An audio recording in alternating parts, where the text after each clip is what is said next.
Bueno, él nació en Japón, sus padres han sido miembros de la iglesia. Nuestro hermano Julio perteneció también a la escuela de fútbol Jiré, muy pata con Toku, patas, ¿no? Hasta ahora creo que son patas. Pero vimos que pusieron, ¿no?, en Facebook que había sido convocado a la Federación de Fútbol, a la Selección Peruana de Fútbol, ¿no? Y le habían hecho una convocatoria, pero dentro de esa convocatoria voy a poner el ejemplo, habían 100 arqueros y de eso iban a ser elegidos algunos, y dentro de esos elegidos fue elegido él. Es una bendición. Entonces, una convocatoria a todos los arqueros, y de ahí comenzaron a clasificar. Dios nos va a convocar a todos para su servicio, y es un llamado especial. Pero tenemos que estar preparados para esa invitación. Y bueno, nos alegramos con esta convocatoria, con esta elección de Jonathan. Pudimos hablar con Mariela, felicitarla, recordarla, alegrarnos. La Biblia dice: alégrate con los que se alegran y llora con los que lloran, ¿no? Y bueno, y ellos muy emocionados, sabiendo que este fue su hogar, aquí nació Lucho, y bueno, y todo en el Señor, ¿no? Pero fue bonito. Imagínate cuánto más tú y yo vamos a entender cómo se sintieron los conocidos, los padres. Uy, lo han convocado. Imagínate lo que tenemos que entender nosotros cuando Dios nos hace este llamado celestial. Por eso, nuevamente volviendo a ver la vida de Moisés, en el libro de Éxodo veremos quién es el hombre que Dios está llamando. No quién llegaría a ser, ni quién creemos que es, sino en verdad quién era este hombre. Así rapidito vamos a mirar en Éxodo, en el capítulo 3.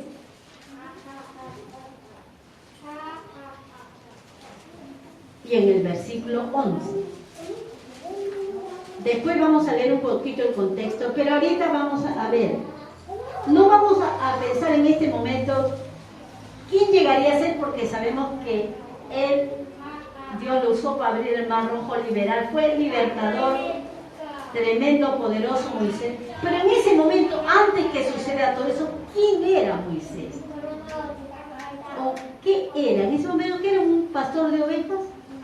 Y cuando Dios le va a decir y le va a llamar para una misión grande, en el capítulo 11, Moisés va a decir: entonces Moisés respondió a Dios: ¿quién soy yo para que vaya a Faraón y saque de Egipto a los hijos de Israel?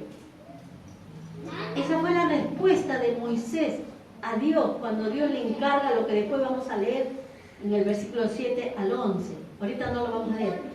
Cuando Dios le dice: ¿sabes qué? Te he llamado, Moisés, para esto. ¿Qué es lo que dice Moisés? ¿Quién soy yo? Yo no soy un don nadie.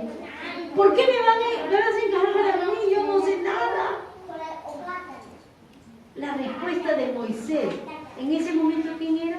Un pastor de ovejas. ¿Qué había pasado? Había sido un asesino. Pero mira también lo que le dice Éxodo 4:1. Entonces Moisés respondió diciendo,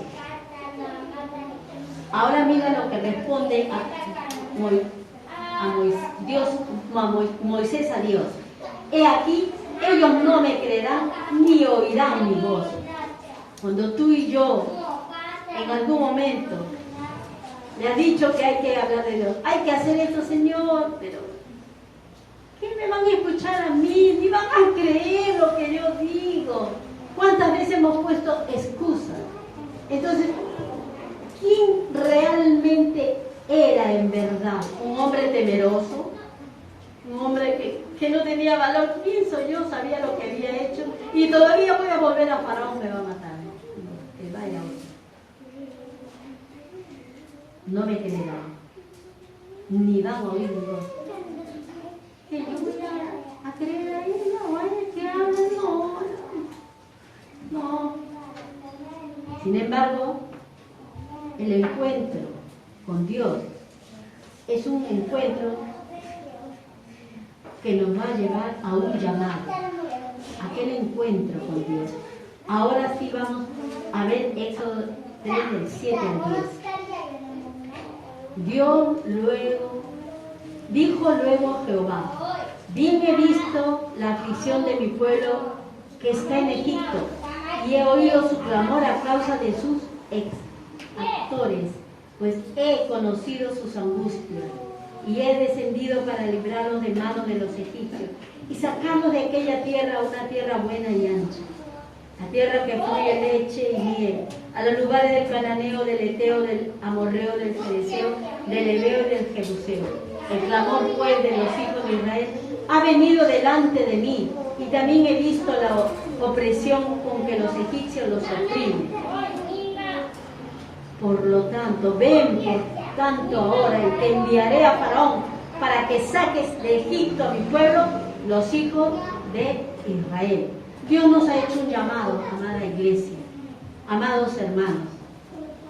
Hay mucha gente que está en angustia, hay mucha gente que está esclavizada, hay mucha gente que está oprimida, como escuchábamos hoy en el ayuno, y que Dios quiere liberarnos, pero Dios nos quiere usar. Pero ¿quién era en ese momento Moisés? Ya hemos visto la respuesta que le da. ¿Quién era? No quién llegó a ser ni lo que tendría que hacer, no, ¿quién era? Como decir, un donadero. ¿Quién soy yo para ir, Señor? Tremendo faraón. No soy nada. Por eso, el llamado de Dios tiene un costo en la vida. No sé cuántos sueños tú has tenido antes de conocer al Señor, o lo que anhelabas. ¿Cuánto ha cambiado tu estilo de vida? Te pregunto, ¿ha cambiado tu estilo de vida? De repente los domingos hacías otras cosas, ¿no? Ahora tienes que venir a la iglesia. Y muchas cosas más que Dios ha cambiado y sigue cambiando. El llamado es una entrega, pero también es un sacrificio y un precio a pagar. No es fácil el llamado de Dios, amada iglesia. El punto número 2 habla del llamado y su proceso formativo. Es decir, que si bien hasta aquí estás atento, quiero que estés más atento ahora. El llamado y su proceso formativo. ¿Sabes? El llamado tiene un proceso. No es que es algo muy fácil. Pero antes de eso, el llamado tiene una misión, como hemos dicho, y disculpa porque no cité la cita, Éxodo 3:12. El encuentro con Dios nos lleva a un llamado. Dios vino a nuestro encuentro y ya hemos leído capítulo 3 del 7 al 10. Ahora tiene una misión que cumplir. Y dice el 12, y él respondió. Dios le responde a Moisés: ve, porque yo estaré contigo, y esto te será por señal de que yo te he enviado. Cuando hayas sacado de Egipto al pueblo, serviréis a Dios sobre este monte. Ve, porque yo estaré contigo. En el proceso del llamado de Dios, en el servicio a Dios, muchos van a cuestionar tu llamado. Muchos van a cuestionar tu llamado y mi llamado. Está sirviendo al Señor entre los niños, está sirviendo en la música, está sirviendo como maestro, está sirviendo.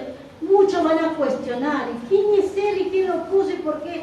Van a cuestionar. Pero si tú y yo estamos muy seguros que quien nos ha llamado es el Señor, y tenemos la promesa: ve, porque yo estaré contigo, nada ni nadie te va a mover de ese llamado. Amén.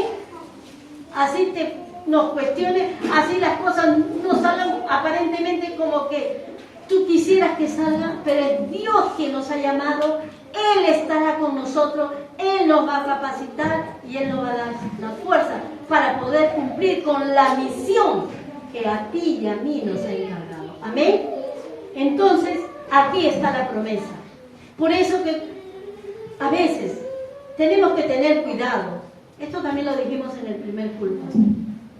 El llamado de Dios tiene un proceso formativo. A veces Sí, hay dones, hay talentos, podemos ver, pero eso tiene un tiempo. Después lo vamos a ver. No es que de la noche a la mañana ya el Señor los pone para que sirvan. Es todo un proceso. Y muchas veces, a veces cuando son tiernos o inmaduros todavía en la fe, están viendo, o alguien les puede decir, mira, tú tienes un llamado, mira que el Señor te ha dicho. Y a veces es un peligro. Por eso es que muchas veces hay que cuidar en el corazón. Si alguien, podemos ver que Dios está llamando para algo, pero va a tener su cómo, su cuándo y dónde.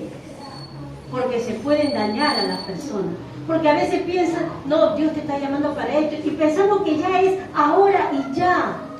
No, tiene un proceso, y lo vamos a ver. Pero sí, ¿recuerdan cuando Dios llamó, cuando ungió a David? Era un pastor, lo ves que en el campo pastoreando cochinito, ahí lo formó todo, y lo unge como rey. Pero tiene que pasar mucho tiempo para que él llegue a tomar el reino de Israel, ¿no? E incluso el mismo Saúl, como rey, viene a ser su enemigo. Y en ese llamado va a haber pruebas y tribulaciones, que Dios mediante lo vamos a ver la próxima semana. Pero ahora estamos viendo cómo es ese llamado en nuestra vida. Es un proceso formativo. Algunos conocemos lo que significa la cronología. La cronología es la ciencia que se encarga de determinar el orden y las fechas de los sucesos históricos del pasado. Por eso, la historia es parte de la cronología. La cronología es la ciencia que va a ver todo lo que es del pasado de la raza humana, de los pueblos, de las historias, y es una herramienta para poder entender nosotros los tiempos de Dios en nuestra carrera de servicio. Cómo Dios nos llamó desde un inicio, ¿no? Y vamos a entender, es necesario comprender no solo el porqué del llamado, sino también el cuándo, el cómo y el dónde. Y sería bonito que, estaba pensando que a fin de año todos puedan hacer su cronología y puedan pensar, cuando Dios me llamó a servirle en esta área, ¿cómo empezó? Es que de la noche a la mañana ya el Señor me puso a cantar, tuvo un proceso, ¿no? Tal vez comenzó cuando Él me llama y comienzo a crecer en el Señor me va llamando, me va capacitando. Y yo estoy obedeciendo, pero yo no estoy entendiendo que voy a llegar a, para esto me están llamando. Pero eso tuvo una historia. ¿Por qué estoy aquí? ¿Por qué estás tú aquí? Dios te ha traído a Japón con un propósito. Sí, seguro a trabajar, seguro a hacer una familia, pero detrás de eso hay otra cosa más. Que Dios quiere que podamos entender el llamado que Dios nos ha hecho. Entonces es necesario comprender eso. Y existe un tiempo de maduración entre el llamado y el servicio en pleno. No es que de la noche a la mañana, ya yo voy a subir tal o cual lugar. Es todo un proceso de maduración. Porque recordamos, por ejemplo, a José. Cuando Dios quiso que reine en Egipto, Dios lo llevó a un proceso. Y fueron de muchos años. Y fue duro tal vez para José, pero estaba él ahí, preso, trabajando para Potifar. Pero dice que Dios siempre estaba con José. Y aún hasta él quería salirse antes de tiempo de la cárcel y le revela el sueño al panadero, al copero. Salen, pero ellos se olvidan. Uno de ellos se olvida y no le dice nada que José le había revelado el sueño. ¿Para qué? Tenía que seguir, estar formándose ahí, José, en ese lugar. E injustamente, Dios va a cambiar los horarios de trabajo. Te va a decir, venga a este trabajo, no vengas acá, va a cerrar la puerta, va a abrir otra puerta. Mira, Dios controla todo. No es el jefe, no es el sachón, no. Dios está trabajando, me está formando, me está capacitando, y eso tiene una maduración. Dios lo tenía que formar bien en carácter a José para que ante cualquier cosita que suceda no diga, no, ya me voy, renuncio, yo no es para... No, tenía que tener un carácter firme, maduro, que sepa aguantar o recibir todo lo que viene. Por eso, todo lo que pueda venir, de repente la noticia, ¿no? Vas a entrar más temprano a trabajar, vas a salir más tarde, o te vamos a cortar el horario, no sé, o en casa lo que puede suceder, o lo mismo en la iglesia, mira los horarios, vas a servir ahora, todo está cambiando, todo es un proceso formativo para nosotros. Y lo podemos ver aquí en la palabra de Dios. Los discípulos también tuvieron su tiempo formativo. Podemos ver en este concepto de desarrollado en la vida de los que Jesús va a desarrollar en la vida de los discípulos. Marcos 3, 13, 14.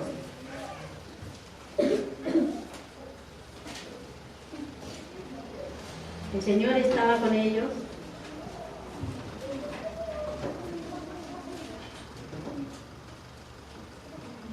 Después subió al monte y llamó así a los que Él quiso y vinieron a Él. Y estableció a 12 para que estuviesen con Él y para enviarlos a predicar. Hasta ahí nomás. Dios los eligió como Él quiso. Amén. A veces nosotros podemos decir, pero ¿por qué eligió a este hermano? ¿Por este hermano? ¿Por qué te encanta? ¿Por qué te toca? Es Dios quien eligió a quien Él quiso, y vinieron a Él, y estableció a 2, para que primero estuvieran con Jesús esos 3 años, prepararlos, y después los iba a enviar a predicar. Pero también cuando Jesús tuvo que ascender al cielo, les dijo que esperen la promesa, que necesitaban, que el Espíritu Santo vendría sobre ellos y recibirían poder para ser testigos y poder ir y predicar el Evangelio. Jerusalén, Samaria, Judea, hasta lo último de la tierra. Entonces, los discípulos también tuvieron su proceso formativo. También lo podemos ver en el ejemplo de Pablo. Cuando vemos en la Biblia, no dice duró de este tiempo a tantos años, pero los teólogos, los estudiosos que conocen y estudian los tiempos, manejan, entonces ellos nos pueden dar una idea. Por ejemplo, en el caso de Pablo, 14 años tuvo de maduración. Cuando él dijo, Señor, ¿qué quieres que yo haga? No quería, el discípulo no quería orar por él, ¿no? Ananías, si no me equivoco, ¿sí? Porque tenía miedo, porque cuando Dios lo llama a Saulo, ¿qué era Saulo? Era un asesino, y le tenían miedo los discípulos, las iglesias. Sin embargo, el Señor le dice, ve, porque instrumento es este, para que lleve mi nombre, ¿a quién? A los gentiles, a los reyes y al pueblo judío.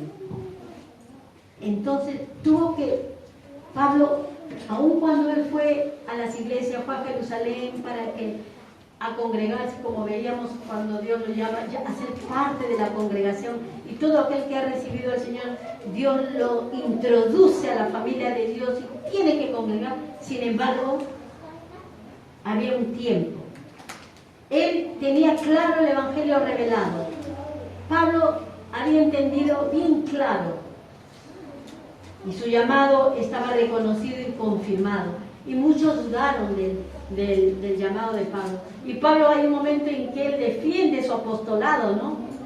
Y que él es apóstol porque Dios se le presentó, y bueno, Jesús se le presentó y él habla y habla. Y algunos dudaban, porque recuerdan cuando nos explicaba el pastor Wilson Chávez de que él no servía de balde, ¿no?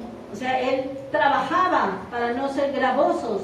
Sin embargo, algunos como que le tomaban, pero si él ni cobra, entonces no, lo que él habla o dice, no está bien. Pero otros también, si cobran mucho, critican. O sea, ni lo uno ni lo otro.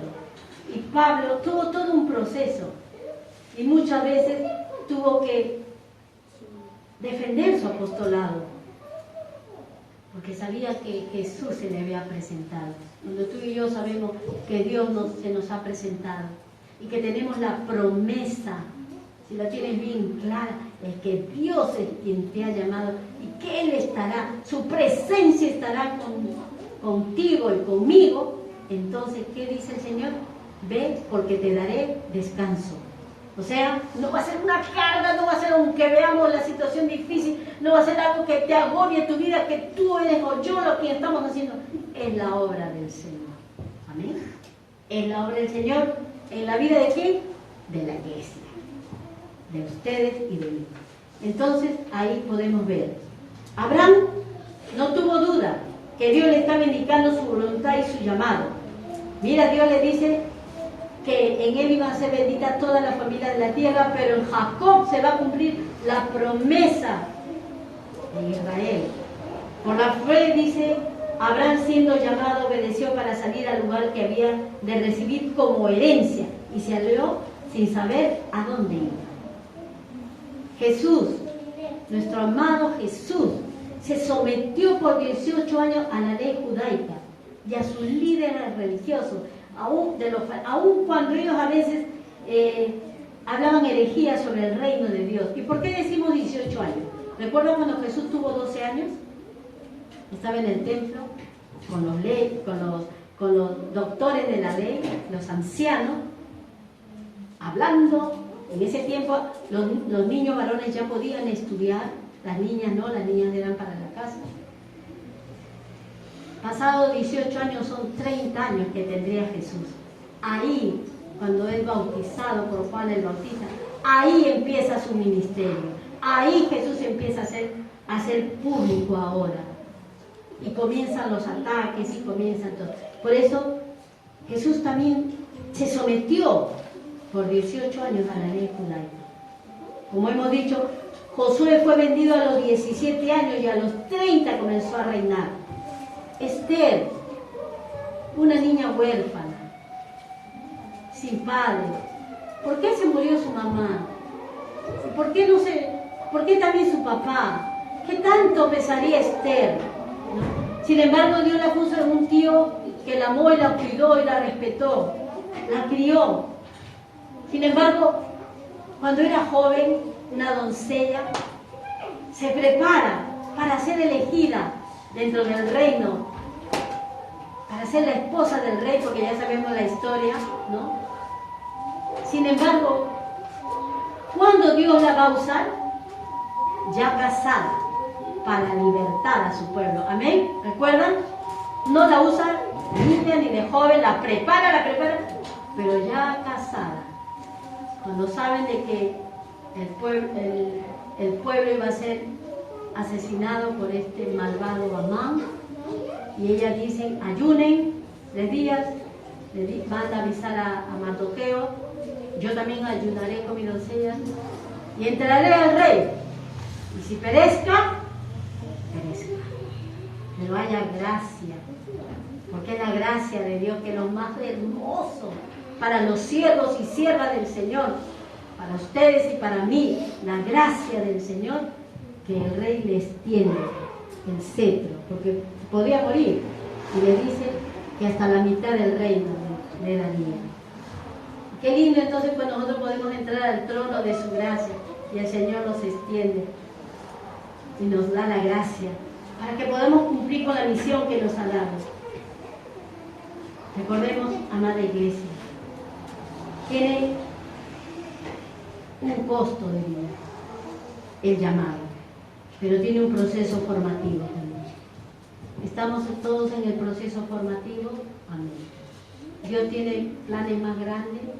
No nos asustemos con lo que Dios quiera llamarnos o con lo que Dios quiera pedirnos, pero sí tengamos un corazón humilde y sencillo y que reconozcamos que hay muchas cosas que nosotros no podemos ni nos imaginamos hacer, pero si Él nos manda, tendremos que decir, Señor, heme aquí. Y concluimos acá. El llamado de Dios siempre tiene antecedente divino. No depende de la persona, sino depende de Dios. Y tienes que tener bien presente tú y yo, que este llamado, cuando Dios nos llama, este llamado celestial, es algo divino que Dios va a hacer grandes cosas, pero va a traer pruebas y tribulaciones, porque es parte de la formación. Y no hay que asustarnos. Dios tiene todo bajo control. Así dice el Salmo 60, 12. En Dios haremos proezas y Él hollará a nuestros enemigos. Juan 15, 16 dice, no me elegiste vosotros a mí, sino yo os elegí a vosotros. Y sigue el versículo, pero solamente cogí esta parte. Todo sea para la gloria de Dios. En Dios haremos grandes proezas. Puede hablar de cosas, muchas cosas grandes, pero las grandes proezas que tenemos que hacer para Dios es predicar el Evangelio, enseñar la palabra de Dios, servirle al Señor, ganar almas para Cristo. Dios puede traer sanidad, milagros, resurrección, puede proveer, el Señor puede hacer tantas cosas. Por eso hemos cantado, pongo mi vida a tu servicio, Señor. Y siempre en mi devocional, y muchas veces va de la mano con lo que a veces uno va compartiendo, ¿no? Dice, que te baste mi gracia, pues mi poder se perfecciona en tu debilidad. Por tanto, gustosamente haré más bien alarde de mis debilidades, para que permanezca sobre mí el poder de Cristo. Así como tanto a David, a José, a Esther, a Abraham, tuvieron que pasar momentos de sacrificio. Costó dejar todo, imagínate, ¿no? Dejar sus cosas, dejar ir al llamado de Dios. Así también nosotros. Indispensables pruebas y tribulaciones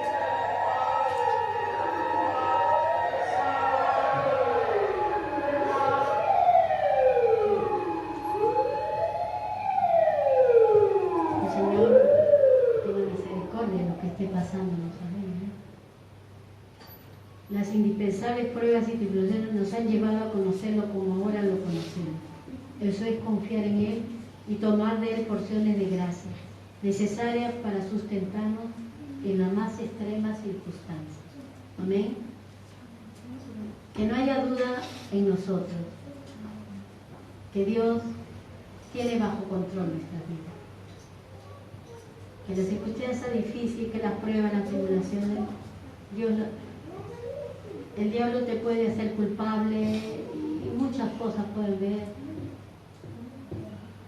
pero detrás de todo esto, aún como Job, que perdió todo, los bienes materiales, su familia y aún hasta su salud, pero él nunca renegó de Dios.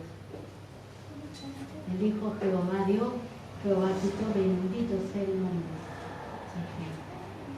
Que Dios nos ayude a poder entender el llamado, que tiene un costo, que tiene una formación, que es todo un proceso, ¿no? Por eso creo que tú y yo podemos recordar, Dios, tú quieres que yo sirva en esto, y comienzo a retroceder. Recuerdo en aquel tiempo así fue. Por esta necesidad estuve acá. Me dijeron que haga esto, pero todo apuntaba a ese camino. No todos tienen el mismo llamado. Y Dios lo va a ir madurando. Para que en su tiempo Dios puede usar matrimonios, jóvenes, mujeres solteras, ancianos, mujeres viudas. El Señor puede usar como Él quiera. Lo importante es estar en la mano de Dios. Amén. Vamos a orar. Señor, te damos gracias. Gracias porque no había nada que pudo impactar a ti nuestra vida, Señor. Estábamos muertos en nuestros delitos y pecados. Pero miraste a nuestra bajeza. Nos diste el perdón Nos diste de tu gran amor, de tu gracia, de tu favor. Y nos diste libertad, Señor. Pero estamos en el proceso de la sanidad. Y hoy te rogamos, Señor, que nos hagas entender realmente qué significa de manera personal el proceso que me estás llevando, Señor. Hazme entender para seguir haciendo tu buena voluntad y para que tu nombre sea glorificado. En el nombre de Jesús. Amén. Amén. Bien.